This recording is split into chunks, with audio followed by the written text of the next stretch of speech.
Alors, Emmanuel, est-ce que tu pourrais me montrer comment planter un arbre?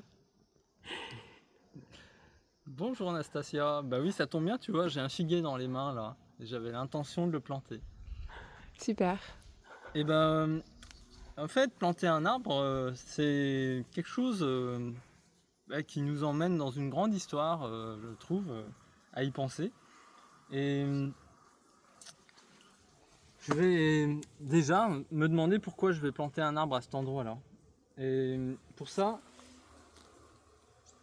je vais essayer de me rendre intime avec ce qui se passe sous le sol, mais aussi ce qui se passe dans la partie aérienne. Et donc dans la partie aérienne, ce sont le climat, le vent, le soleil, et ce que j'appelle les microclimats, parce que ce qui se passe ici, c'est pas la même chose que ce qui se passe à 5 ou 10 mètres, c'est différent.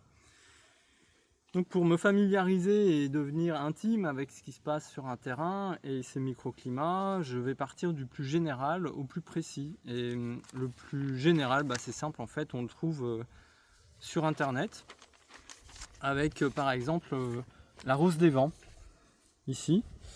Donc ça, si vous allez sur un site de météo comme Météo Blue par exemple, je leur fais pas de pub mais vous en trouverez d'autres aussi, et que vous rentrez le nom de votre commune, vous allez pouvoir trouver la rose des vents qui vous indique d'où vient le vent. On a les 4 points cardinaux ici, d'où viennent les vents en fait, ainsi que leur puissance ici en km/h qui est indiquée avec des codes couleurs qu'on va retrouver là. Donc ici on est à Collioure dans les Pyrénées-Orientales et on comprend tout de suite que le vent dominant il vient du nord ouest-nord-ouest comme on dit, voilà, et qu'il souffle à plus de 61 km/h à cette importance, quantité-là, on pourrait dire. Et puis voilà, vous allez retrouver les codes couleurs qui vous informent. Et puis de temps en temps, on a un vent marin qui vient de la mer, qui vient de l'est-sud-est. Voilà. On a très peu de vent du nord et très peu de vent du sud. C'est propre à cette commune et à beaucoup de communes côtières des Pyrénées-Orientales. Et vous allez pouvoir donc trouver une rose des vents qui vous informera de ce qui se passe dans là où vous habitez, là où vous voulez planter vos arbres. Voilà, ça c'est plus de détails tout au long de l'année. Vous allez comprendre que le vent va souffler plus ou moins intensément. Suivant les mois de l'année, ici c'est surtout janvier, février, mars qu'on a des vents forts, avec le code couleur orange ici, en décembre aussi. Puis après, c'est moins fort. Voilà. Et voilà pour le détail. Si vous voulez rentrer ensuite dans les microclimats, ce que je me suis amusé à faire sur une grande parcelle, c'est que j'ai planté des piquets un peu partout sur cette parcelle et j'y ai attaché des lanières très légères. Et un jour de vent, j'ai observé ces piquets et comment se comportaient les lanières. Là, c'est pas vraiment Bon, on peut dire que ça ressemblerait à ça, quoi. Quelque chose de léger qui est attaché, mais qui serait long, qui ferait 1,50 m et qui serait attaché à un piquet. Et vous allez pouvoir voir comment cette lanière, ce ruban est plus ou moins à l'horizontale ou pas, au même moment sur l'entièreté de votre parcelle. C'est intéressant sur des grandes parcelles, ça va vraiment pouvoir nous permettre d'observer d'une façon objective le fait que le vent ne s'exprime pas de la même façon partout sur un terrain, pour simplement le fait que on va avoir chez un voisin par exemple un bâtiment ou une haie, des grands arbres qui vont perturber l'axe principal du vent, et on va donc observer des zones qui sont moins venteuses, et on va faire pareil avec l'ensoleillement. Donc l'ensoleillement va évidemment changer tout au long de l'année. Et là, moi personnellement, ce que j'ai fait, c'est que j'ai imprimé le plan cadastral de l'endroit qui m'intéressait. C'était cette grande parcelle là où je me suis occupé de planter des arbres. Ça fait à peu près 1,5 hectare. Et je me suis promené, là c'était au 5 octobre. Je me suis promené avec ce calepin là et avec des crayons de couleur, et j'ai dessiné les ombres portées. Voilà, à 11 h, on était comme ça. Ici, en bleu. Et puis à midi, cette ombre s'était décalée par là, par exemple. Pourquoi? Parce qu'il y a des arbres ici et que le soleil au sud, lui, se décale aussi et fait changer donc les ombres portées. Ça m'a vraiment permis de comprendre qu'il y a des endroits du terrain où il y a très peu de lumière, très peu d'ensoleillement direct, et d'autres endroits qui sont très ensoleillés une bonne partie de l'année et une bonne partie de la journée. Vous pouvez faire plusieurs relevés dans l'année. Le 5 octobre, par rapport au solstice, quand on fait une mesure en octobre comme ça, on a l'équivalent à l'opposé du solstice, donc là c'était équivalent au 5 mars par exemple. Donc avec une mesure on en fait deux. Et bien sûr je suis venu aussi plus tard, après, là c'était plus tôt, et c'était en août, et qui est égal à avril, et donc là on avait quand même de l'ombre vachement loin, parce que c'est plus tôt le matin, le soleil étant plus bas. Voilà. Ça c'est encore quelque chose, enfin vraiment pour moi c'est un mot-clé, c'est devenir intime avec sa parcelle, avec son jardin, pour comprendre ce qui se passe dedans en termes de microclimat. Et quand on connaît les besoins des arbres, eh bien, on va se dire, eh bien, effectivement, celui-là, je le mets à tel endroit parce qu'il a ces besoins-là en termes d'ensoleillement, il a cette capacité de résistance au vent ou pas. Et je vais mettre du sens sur le choix de planter un arbre à un endroit plutôt qu'à un autre. Voilà, donc là, ça concerne l'ensoleillement, mais on a bien sûr les températures, parce que là, vous pouvez trouver aussi ce tableau général qui va concerner votre commune. On retrouve ici la pluviométrie, la vitesse du vent, mois par mois, et la chaleur. Les zones qui sont proches de grands lacs ou de grandes masses aquatiques comme les océans et les mers offrent des amplitudes inférieures entre l'hiver et l'été, parce que la masse thermique d'une grande surface d'eau va écrêter les extrêmes. Et elle va apporter de la douceur en hiver et de la fraîcheur en début d'été, par exemple. Voilà, les températures, pareil, vous allez pouvoir affiner sur place, sur votre terrain, à plusieurs endroits de votre terrain, avec des thermomètres, et je vous conseille même d'en acheter deux. Vous allez voir, c'est très intéressant de voir comment se comporte le gel en mettant un thermomètre à 1,50 m du sol et un autre par terre, et vous verrez qu'il y a vraiment plusieurs degrés parfois de différence entre le niveau du sol et à 1,50 m. Pour la raison, c'est que le froid descend, donc le gel peut être amené par le vent, parce que ici par exemple il est amené par le vent du nord-ouest qui vient des montagnes, donc on a du froid qui arrive à ce moment-là, ou un vent du nord éventuellement. Mais les pires gels s'expriment les nuits sans vent, parce que comme il n'y a pas de vent, eh bien les strates de froid vont pouvoir descendre vers le sol et s'exprimer vraiment fortement au niveau du sol, sur les petites plantes, les jeunes arbres, vos plantes potagères. C'est pour ça que peut-être vous en avez entendu parler, mais il y a eu des gels très importants dans le vignoble à l'ouest de la France il y a quelques années. Et les viticulteurs s'étaient cotisés pour louer des hélicoptères pour brasser l'air, de façon à casser ces strates de froid qui descendent vers le sol. C'est une des manières de gêner le gel. Et à ce propos, justement, on va encore vraiment avoir des microclimats super intéressants par rapport au gel. Vous allez pouvoir, par exemple ici on a un arbre à feuillage persistant, donc qui garde son feuillage, et en plus actuellement sa magnifique floraison là, un mimosa. Et si on se met dessous, eh bien ce gel qui va vouloir descendre, il va être perturbé, et on aura moins de gel ici sous cet arbre, bien qu'étant une zone à l'ombre, qu'à l'extérieur de la frondaison de cet arbre. J'en ai fait l'expérience en plantant des avocatiers le long d'une haie. Ils poussent bien. D'ailleurs, il y a eu un gros coup de gel là, il n'y a pas longtemps. Ces avocatiers se portent à merveille. Et d'autres avocatiers qui étaient juste à 4 mètres de cette haie ont été complètement grillés. Donc voilà, encore quelque chose, je vous invite encore à être intime avec ce paramètre-là qui est le gel et à apprendre à l'observer, à comprendre ce qui se passe, à voir où est-ce qu'il va s'exprimer plus fortement.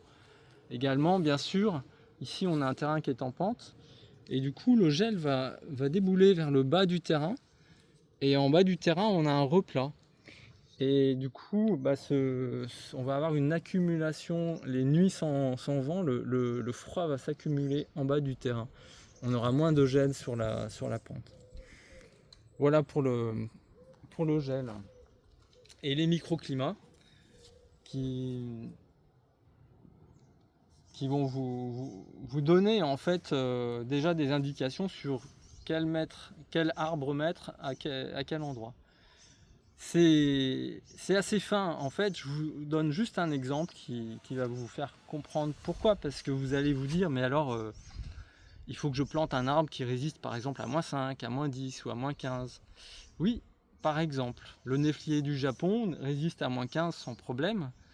Mais ça ne va pas suffire. Parce que l'arbre lui-même résiste à -15, mais sa floraison se fait quasiment en plein hiver. Et donc si vous mettez un néflier du Japon dans une zone fortement gélive, l'arbre va résister sans problème, il continuera de vous offrir son feuillage persistant bien vert, le néflier du Japon, mais vous n'aurez possiblement pas de fruits parce que il va falloir considérer les besoins de sa floraison qui se passe en hiver. Donc le néflier du Japon, si vous voulez avoir des fruits, mettez-le dans un endroit suffisamment chaud en hiver par exemple. Donc devenez intime avec les microclimats de votre terrain et devenez intime avec les besoins de vos arbres. Voilà, vous pourrez les planter aux bons endroits. Et bien sûr, la même démarche est à faire avec le sol. Savoir si vous avez un sol qui est drainant, qui est argileux, qui est riche en certains nutriments ou pas. C'est quelque chose aussi à observer pour faire les bons choix. Voilà. Les plantes n'ont pas toutes les mêmes besoins de ce côté-là. Voilà, et bien ici on va planter un figuier à cet endroit-là. Et comme vous le remarquez, il y a déjà d'autres arbres autour. Il y a un choix délibéré qui est de faire une plantation très dense. Et peut-être que c'est aussi une question que vous vous posez, quel espace entre les arbres? Alors c'est presque un choix philosophique en fait, parce que en permaculture, moi j'ai déjà vu des projets où on a affaire à de denses forêts d'arbres fruitiers qui sont quasiment collés les uns aux autres. Et c'est un choix, voilà, sa manière d'être et de fonctionner, c'est un petit peu le chemin que c'est en train de prendre ici. Et puis vous pouvez avoir envie d'espacer les arbres pour qu'ils puissent aussi exprimer leur silhouette, s'étaler. Sans se gêner, sans s'entrechoquer. Et l'autre question qui se pose, c'est la concurrence racinaire entre les arbres. En fait, pour moi, la réponse elle est assez simple, c'est que si on plante de jeunes arbres sur un terrain où il y a peu d'arbres, ils sont tous plantés en même temps, ils sont tous nés là ou jeunes là en même temps, ils vont pouvoir harmoniser leur système racinaire au fur et à mesure qu'il va se développer. Mais bien sûr, si vous mettez un jeune arbre à côté de grands arbres très installés, ça va être un peu différent. Parfois ça marche bien quand même, mais il risque là, oui, d'y avoir des risques de concurrence racinaire. Voilà, faut pas être parano avec ça, mais évidemment, on va pas aboutir à la même histoire. Voilà, et ben on va s'occuper de planter ce figuier. Alors, est-ce que tu peux nous présenter quels outils on a besoin pour planter un arbre? Oui, moi j'aime bien mettre des gants déjà. Pas pour toucher la terre, au contraire, mais plus pour les outils, les manches d'outils, là, quand je m'en sers pendant un petit moment. C'est plus confortable. Et les outils eux-mêmes, ici on est sur un sol assez caillouteux, je vais avoir besoin d'une d'une pioche avec son pic qui va me permettre de péter, de décompacter le sol et de péter les cailloux. Et après, une fois que le sol sera un peu décompacté, je vais pouvoir extraire la terre avec la pelle. Et parfois aussi j'utilise cet outil, comme ça là on a un trou déjà qui est fait. Si je veux élargir un trou qui est déjà bien entamé, j'aime bien utiliser ce genre d'outil.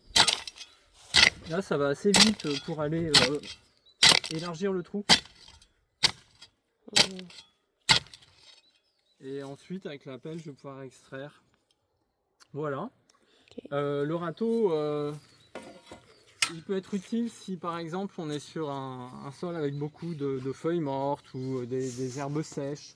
On va d'abord les enlever, on va les mettre de côté et on pourra les réutiliser quand l'arbre sera planté. On pourra s'en servir de mulch faire un paillage autour de l'arbre. Voilà. Voilà, et alors moi j'aime bien utiliser une bâche. Franchement là maintenant je fais toujours ça. Parce que si je fais un tas de terre là dans l'herbe, à la fin quand je vais récupérer cette terre, ça va être difficile de la récupérer entièrement parce qu'elle sera coincée dans l'herbe. Et en plus je vais me retrouver avec une grosse tache de terre, un peu comme ici quoi en fait, sur l'herbe. Donc qui va être un peu étouffée quoi par la terre que j'aurais pas réussi à récupérer.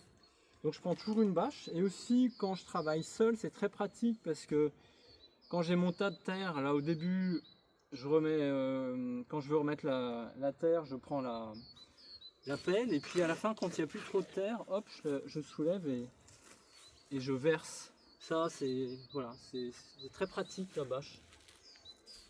Voilà, donc allez, je vais commencer. Et ben voilà, on entend tout de suite le son qui nous renseigne sur le fait que c'est plein de caillasses. Et on va aller récupérer ces cailloux.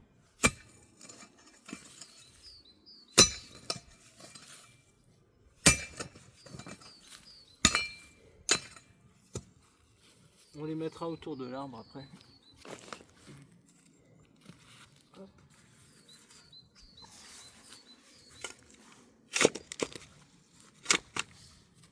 Même les petites plantes là, on les remettra à la fin. Je vais les garder.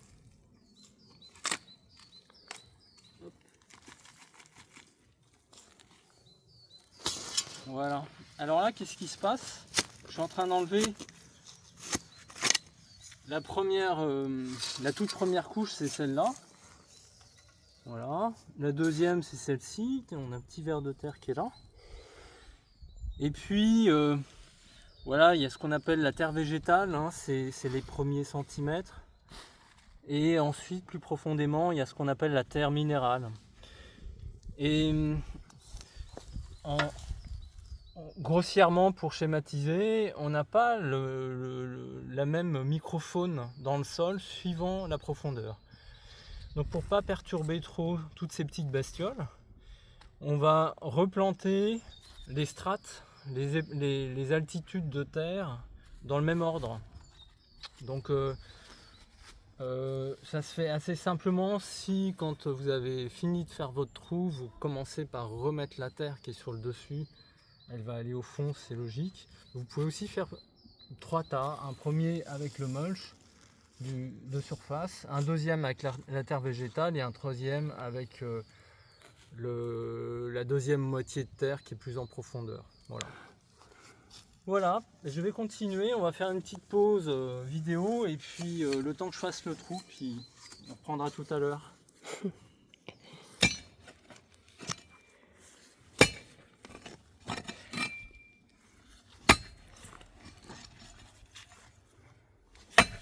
Et moi je trouvais ça intéressant quand même de voir tes mouvements. Pour moi qui ai essayé de faire un trou tout à l'heure, j'ai l'impression que j'étais un peu plus efficace que moi. Donc je suis intéressée de filmer cette partie aussi. Oui. Ah, en fait, on n'a pas toujours des sols aussi caillouteux. Ici, on est surtout sur du schiste. C'est une pierre qui se fend facilement avec le pic là, de la pioche. Donc on peut tomber sur des grosses pierres, mais si on tape dessus, elles vont se fendre. Et on va pouvoir les extraire en plusieurs morceaux. Quand on est sur du granit ou sur du calcaire, c'est pas aussi facile.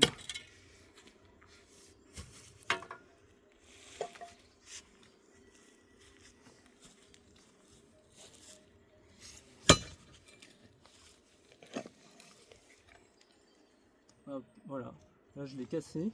Il a une drôle de forme ce truc. On trouve de tout dans ce sol. On dirait plutôt un... Là, ça paraît un peu artificiel, hein, vu l'arrondi. On dirait plutôt un fond de seau, de ciment. Je pense que dans ce terrain, il y a dû avoir de la terre qui a été amenée et en partie, c'était des remblais de chantier. Bon, malheureusement, c'est ça. Mais c'est une fouille archéologique en même temps.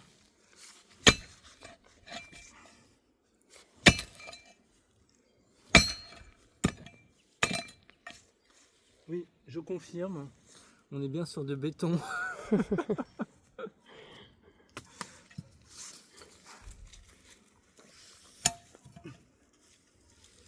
Hop. Il n'y a pas que du schiste. Ça, c'est du schiste. Voilà. On voit cette pierre qui se fend en lamelles. Voilà. Beau.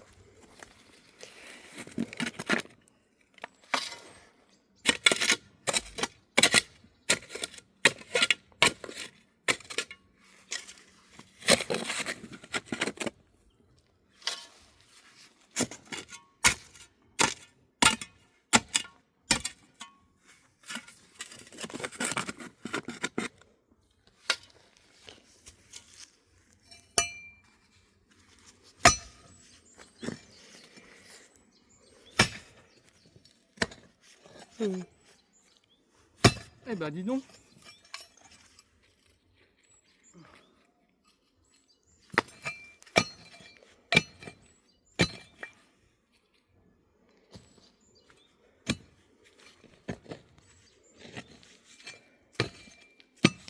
Bon, je vais faire une petite pause, hein. On se retrouve tout à l'heure. Alors, comment ça se passe, ce trou, Emmanuel? Ça se passe avec beaucoup de cailloux, mais ça va, ça avance, faut prendre son temps. Et c'est là vraiment que je comprends la complémentarité des outils. Et je pense à un truc qui est super important pour moi, mais qui m'a l'air évident, mais j'aurais dû vous en parler au début. C'est de prendre conscience de ce que c'est que cet acte de planter un arbre fruitier. Et de partir en voyage là-dedans, dans votre imaginaire. Et en fait, c'est relié à des choses très concrètes. Vous voyez, cet arbre, par exemple, faut imaginer qu'avant vous, il y a eu un pépiniériste, il y a peut-être quelqu'un qui a trouvé cet arbre dans la nature, qui l'a trouvé extraordinaire, qui a coupé une branche, qui a fait une bouture, qui l'a multiplié. Et puis quand il était tout petit, il était peut-être dans un pot plus petit, puis après on a grandi le pot. Quelqu'un a pris soin de lui, l'a arrosé régulièrement, puis après vous êtes allé le chercher chez un pépiniériste. C'est tout un chemin comme ça, et vous êtes comme le maillon d'une chaîne en fait, en tant que planteur d'arbres là, pendant ce quart d'heure, demi-heure que ça va durer. Et cette chaîne, elle a d'autres maillons après vous. Et les autres maillons, c'est cet arbre qui va développer ses racines, qui va grandir. Et puis ça va être les oiseaux qui vont venir se poser sur les branches, alors qu'avant il n'y avait aucune raison qu'ils viennent se poser par là. Et puis peut-être qu'il y aura des fleurs. Alors sur les figuiers, c'est pas exubérant, mais voilà, les fleurs elles vont être source de nourriture pour les insectes pollinisateurs et d'émerveillement s'il y a des gens qui passent par là, qui vont sentir les fleurs. Vous allez donner la main dans le futur à un tas d'expériences, aux insectes, aux êtres humains qui vont s'émerveiller, qui vont goûter les fruits.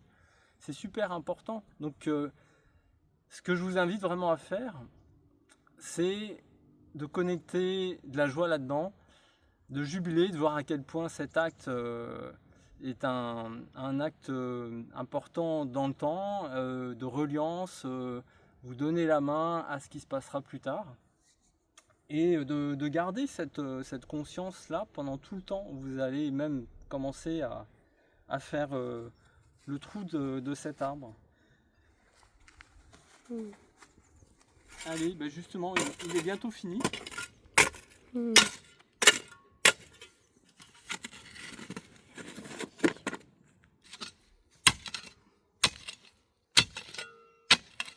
Alors là, le trou, objectivement, il est assez grand pour l'arbre que je vais planter. C'est histoire de répondre un petit peu à cette question, quelle taille de trou je fais. Pour moi, de mon expérience, ça va dépendre du sol. Ici, qu'est-ce qui se passe? Le trou est assez grand et pourtant je l'élargis encore un peu. En réalité, c'est pas pour l'élargir, c'est parce qu'il est tellement caillouteux ce sol que je vais virer quelques cailloux pour que les racines soient dans un environnement un peu plus facile, un peu plus souple, pour qu'elles se développent. Si on n'avait pas autant de cailloux, je ne m'embêterais pas à agrandir le trou à ce point-là. J'ai eu ce cas de figure aussi avec une sorte de dalle rocheuse sur la partie basse du trou.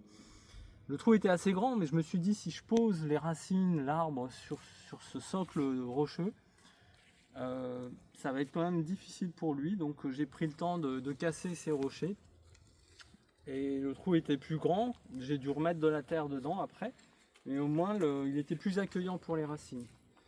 Si vous êtes sur un sol peu caillouteux, c'est pas la peine de faire un trou immense. Voilà, plus le sol est difficile, plus il faudra faire un grand trou pour préparer un nid douillet facile pour les racines.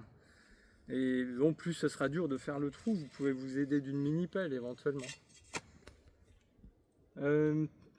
Voilà, donc là on va dire que c'est bon et on va planter ce figuier qui est un arbre issu d'une bouture.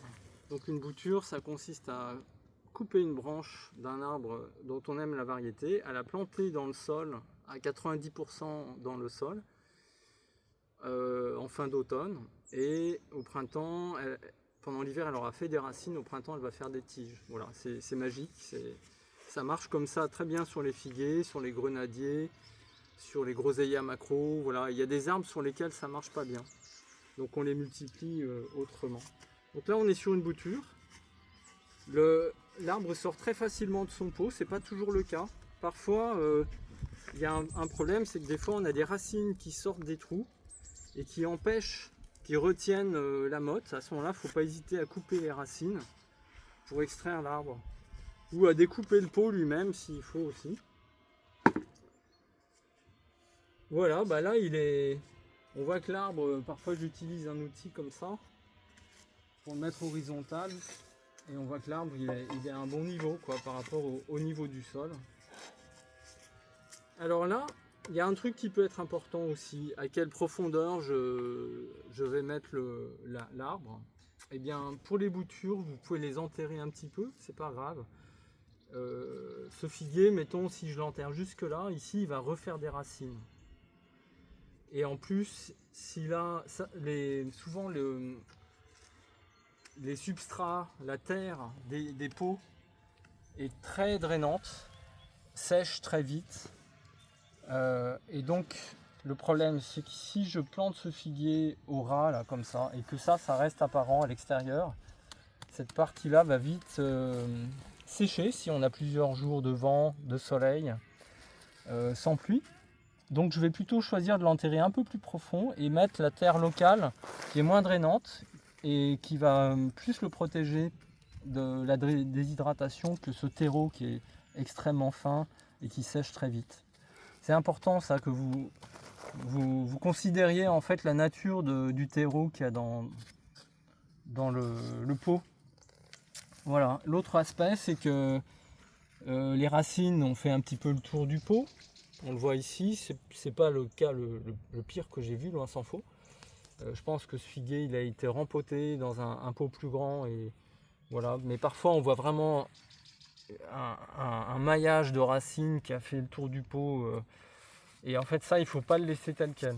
Donc là, mon but, ça va être de casser un petit peu les racines pour qu'elles comprennent qu'elles ne sont plus dans ce pot, qu'elles aillent se promener ailleurs. Et aussi de mélanger ce terreau au sol dans lequel on va planter l'arbre. Donc pour ça, faut pas hésiter à défaire la motte. Vous pouvez même prendre un couteau, quitte à casser quelques racines, c'est pas grave, il va en refaire d'autres. Là par exemple, j'ai pas eu besoin de casser la racine, elle s'est simplement libérée du rebord du pot contre laquelle elle avait fait son tour. Voilà, hop, donc là voilà, je défais un peu la motte.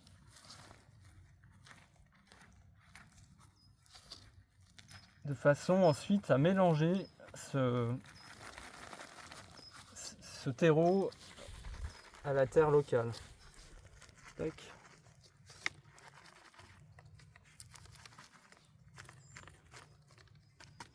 Voilà, ça c'est le tuteur. Je vais l'enlever, on verra plus tard. Voilà, je laisse l'arbre de côté. Hop, voilà, ses racines se sont libérées tranquillement. Et ce terreau, je vais le mélanger avec la pelle.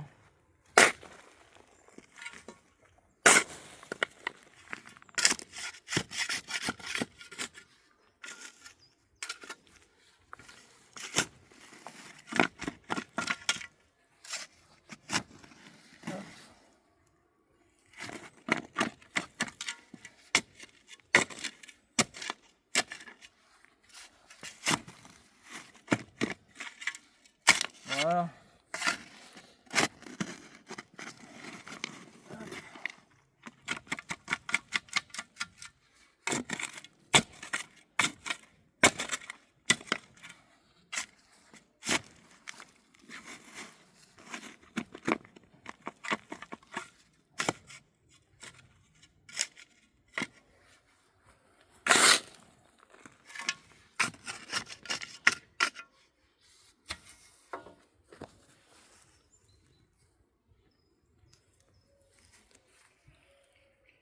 Je vais lui faire un nid. Je lui étale un petit peu les racines là sur le bord. Hop.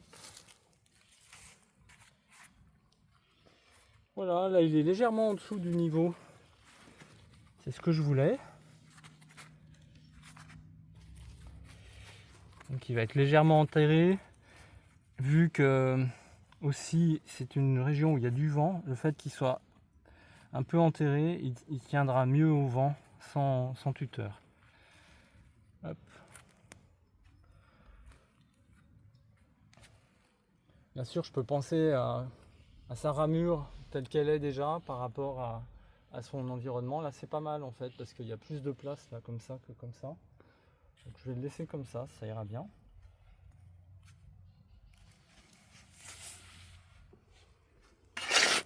Hop. Et là, on va commencer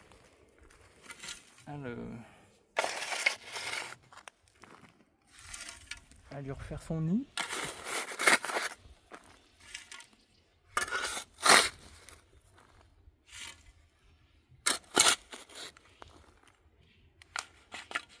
Puis voilà, pendant que je fais ça, je peux continuer de penser à la vie de cet arbre là qui va commencer ici. Il y a des chances pour que cet arbre soit encore vivant quand je serai entre quatre planches, hein, donc ça peut vivre vieux un figuier. Hein. Il va s'en passer des choses autour de cet arbre. Des quantités d'oiseaux et de personnes qui vont venir lui rendre visite.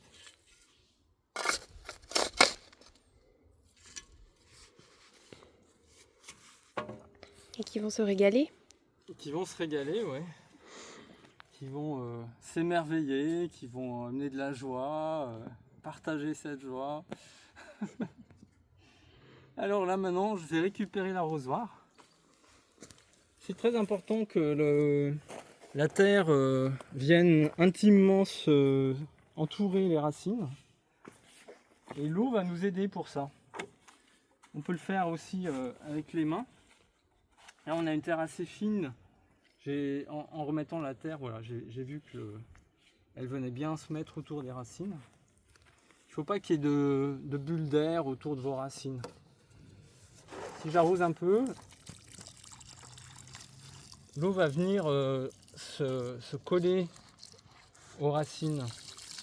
Donc on va pas, moi je vais pas arroser juste à la fin de la plantation. J'arrose un petit peu aussi à mi-chemin là.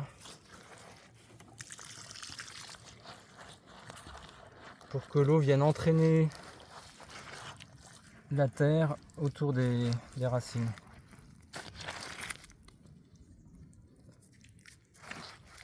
Vous pouvez aussi utiliser, s'il y a des risques d'avoir des bulles d'air, vous pouvez utiliser le tuteur s'il y en a un, ou un bout de bois un peu fin, un bambou.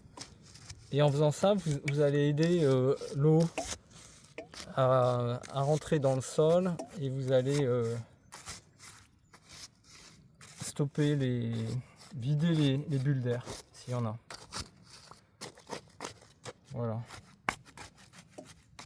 J'en fais quelques-uns, pas trop non plus pour pas abîmer les racines qui seraient sur le chemin du bout de bois.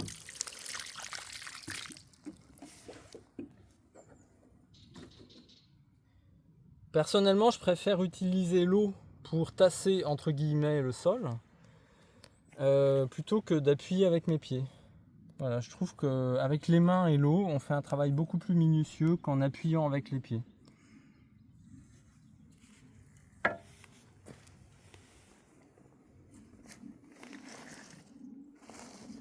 C'est là que la bâche va nous montrer son utilité. Hop. Pour rassembler la terre.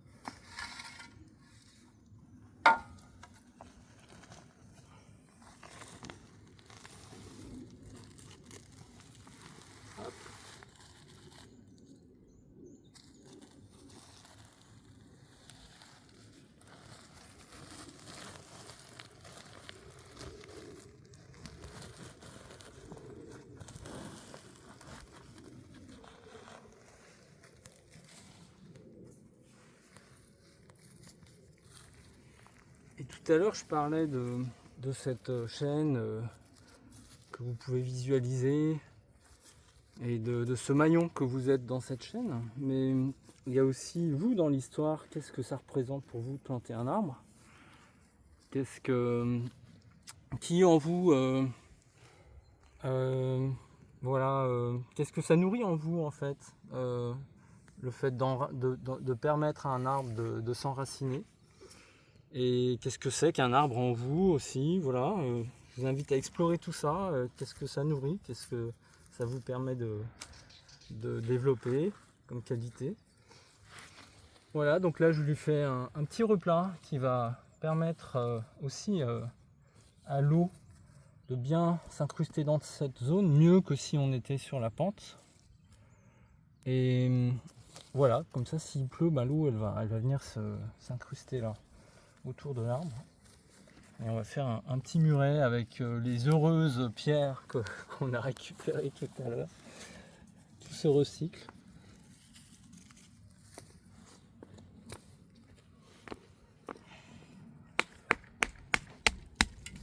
Ah bah voilà le schiste qui se fend. C'est joli.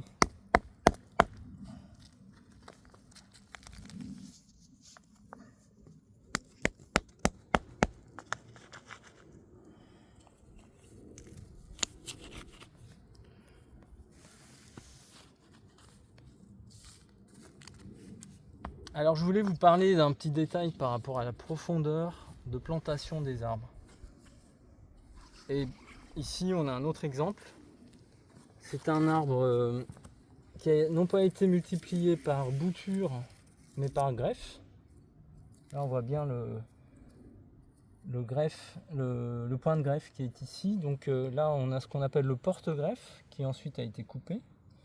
Et là, le greffon, c'est-à-dire la variété qu'on souhaite multiplier, qui a été greffée sur le porte-greffe. On a donc ici une greffe, une soudure entre ces deux arbres. Et là, pour le coup, si elle est trop en l'air, il risque d'y avoir des rejets. Et ces rejets vont être avant la greffe et vont prendre la sève du porte-greffe et risquent dans le pire des cas, de vraiment dévitaliser le greffon. Donc au printemps, quand vous voyez des pousses sous la greffe, il faut les couper pour favoriser la montée de sève dans l'arbre que vous avez planté, dans le greffon. Voilà. Ne plantez pas non plus comme je l'ai fait avec le figuier, parce que si cette partie-là prend racine, elle va perdre aussi la connexion, les informations, les qualités en fait que donne le porte-greffe. On a des porte-greffes qui vont donner des qualités spécifiques qui leur appartiennent, qui vont les donner au greffon, comme le fait, il y a des porte-greffes qui sont nanifiants par exemple, qui vont donner des arbres plus petits, ou certaines résistances au froid, au gel, voilà, à la sécheresse. Donc voilà, ça c'est un peu plus délicat. Il faut le planter à la bonne hauteur. J'aurais pu mettre un peu plus de terre, mais il faut pas recouvrir le greffon. Voilà. Et au printemps, si vous voyez des rejets, là, il faut tous les enlever, les rejets sous la greffe. Voilà pour le petit détail. Ça fait déjà pas mal d'infos. Je ne vois pas trop ce que je peux raconter d'autre à présent. Oui. Voilà, je suis content en tout cas d'avoir planté un figuier. Et puis maintenant, il va faire son chemin. Je vais l'arroser une dernière fois. Et puis je vais faire une petite danse musicale autour de lui pour célébrer sa nouvelle naissance dans ce jardin. Eh ben, merci beaucoup Emmanuel pour toutes ces informations.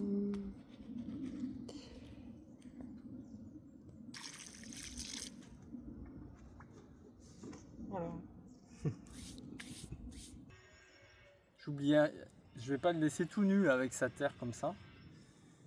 Je vais faire deux choses. Je vais mettre un petit mélange de plantes qui vont faire de jolies fleurs là. Et donc j'ai leurs graines ici. Je vais les semer autour de l'arbre. Et ensuite, je pourrais remettre... tac, je pense qu'il y en a un peu trop, mais...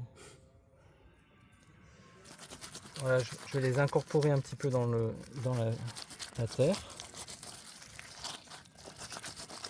Bien sûr, vous pouvez faire ça avec un râteau. Hop. Et après, je vais remettre le mulch. Là, c'est un petit mulch qui n'est pas épais, ça ne va pas les gêner. Un peu de paillage, voilà, local. Elles vont passer au travers. Et si vous le voulez aussi, pour protéger votre arbre de la sécheresse, du vent, vous pouvez mettre à ce moment-là, si vous ne semez pas de plantes, vous pouvez mettre un paillage beaucoup plus conséquent. Voilà, qui va lui faire une protection vraiment intéressante, surtout pour l'été, contre le soleil, la sécheresse.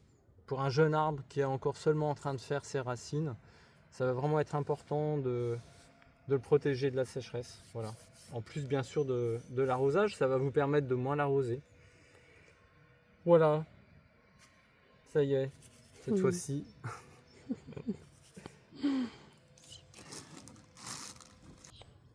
Et donc là, je me suis dit que j'allais faire un gros délire et récupérer ces chaudrons magiques. Et je vais faire une petite musique, une petite mélodie pour encourager ce figuier à s'enraciner là et à faire sa nouvelle vie ici.